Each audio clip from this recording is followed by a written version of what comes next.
Wangari, the world singled you out with the Nobel Prize, but do you also sense that the African voice is more present here than it normally is in a conference like this? Unlike many other conferences, the African people and the African leadership and technicians and experts have been working very hard to prepare for this conference. And that is good. And how they are dealing with the issues here is an indication of that hard work that they did before they came to Copenhagen. You know, African unity was a sort of pipe dream, and anyway, the colonialists left to divided Africa. Do you think there is, therefore, actual unity here from the African continent? Well, I hope that what we are seeing is a movement that definitely our forefathers of modern Africa did try very hard to work together and to try to unite Africa. Now we have an African Union that I know is focusing very much on a united Africa. It's not easy because we have for over 200 years been a divided continent, which is partly the reason why we have been so exploited. So it would be wonderful if our leaders would appreciate the value of unity. But then do you think climate change is the cause that has brought Africa together? I think this is one issue where they could actually work together, but it is easy for the leadership to realize that these issues you can only win if you work together. But the issue of climate change is a very unique problem because science tells us that Africa will be very negatively impacted, even though she is the one area which has not contributed much to greenhouse gases. And I think that the African leadership appreciates the fact that partly because of our positioning, partly because we do not have the capital or the technology, partly because we have a desert, the Sahara Desert to the north and the Kalahari Desert to southwest, that there is great need for us to work together. And I was very impressed by them also uniting around the Congo forest. I'm the goodwill ambassador of the Congo forest. And I know that many of them realize that without the Congo forest, Africa is one big desert. So these are issues that have really helped to unite them and to realize that they may be separated in these small states, but they have one destiny. Mm-hmm. Are you a Baaba Maal fan? Very much. You can see he's such a wonderful musician and really so cooling, so soothing is his music. And you're an ambassador for the cause to some extent. Of course, like Wangari, I'm so pleased to see also that a woman from Africa can really lead to give information, the right information that we want to get. Because sometimes it's the lack of information. And it's not just information that she's giving us. She's a symbol for us also.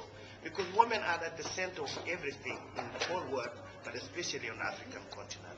And what would you play that you feel might be appropriate for? Song for women. Yeah. From my last album. Go for it.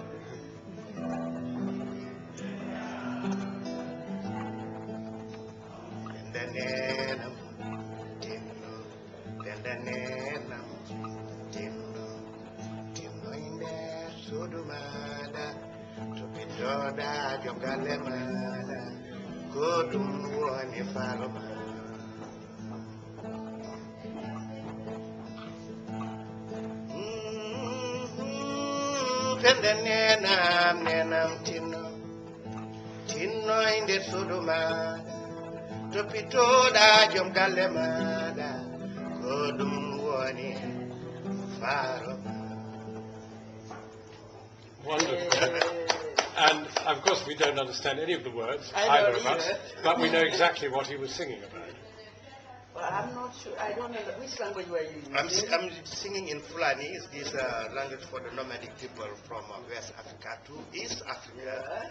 Yeah. And literally right through to your Kenya. Yeah, to Kenya. And I'm talking about one proverb we used to say, women should stay at home, make the food for everyone, and raise up children.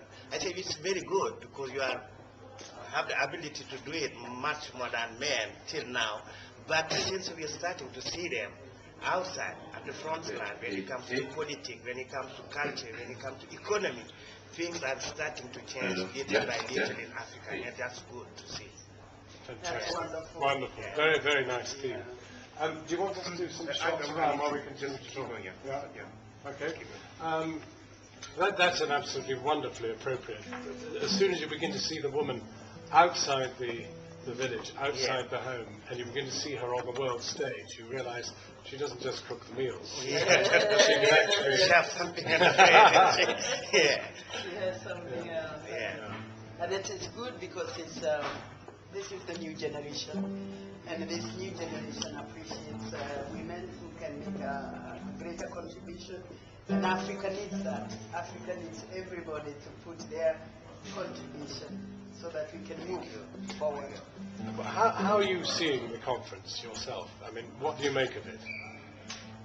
Well, you know, I'm this optimist who always sees a silver lining in everything, because it's very important for us to keep moving forward and never to sit down and moan. And one of the silver linings in Copenhagen is the fact that we have so many heads of states that are coming here. And I think that's a good indication, because whatever happens here, we will need political will. These are the governments who eventually have to convince their parliaments, convince their citizens that they can commit the amount of money that we are telling them to commit, that they can introduce laws that will force companies and individuals to adopt a new lifestyle that reduces their emissions. So political will is extremely important, and I think we should not minimize that. Because you can get a document, but if you don't have political will, it will never be endorsed. Political will plus the force of law. Precisely. And this they will have to do when they get back. But of course we have to get out of here with a document that has the statement that will eventually have to be domesticated back home. So we are wishing the best to the negotiators who are still working hard until early in the morning hours. Sometimes we forget that there are people who are not going to sleep because they're so busy working. And although they are worried about full stops and commas and brackets, these are all very important. I mean, the only question at the end of the day is whether you will really get these big powers ever to sign a treaty, actual legally binding treaty. Well, look here, I actually think that if they don't, it is because their citizens don't support them. And their citizens will not support them until they see the moral obligation they have for the lifestyle that they have been living. But yeah, that involves education. That involves a lot of education, and I think that all of us have to do a lot of that education when we go home. Because even in developing countries, it is also very important that when we go home we realize that even if we do get the financial support that we are looking for, the actual work has to be done by us. We have to roll up our sleeves and do the hard work. And we have to have commitment of governments at home. And these governments have to make sure that the money will be used for the purpose for which it is being given. So there is a lot of obligation on all sides. Are you playing tonight, Baaba? Yeah, I'm playing tonight. I'm talking and playing tonight 2 songs with African Talks Climate. If the BBC was in this class. And tomorrow, are you going to be here?